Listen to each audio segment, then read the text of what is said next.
Hello and welcome to another QB model stop motion speed build video. Today we have the Rebel Wrecker set number 8858, released in 1994 from the LEGO Technic range. I'll show the build of the model and its functions and features. This set was donated to me by the Bricklink store RD Bricks, so please check out his website and support the Bricklink community. So sit back, relax and enjoy the video.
Thanks for watching.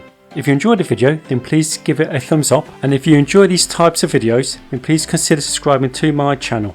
Also, what's your thoughts and opinions on these older Technic sets? I'd love to hear your views and I promise to get back to you. So until next time, take care and hope to see you soon.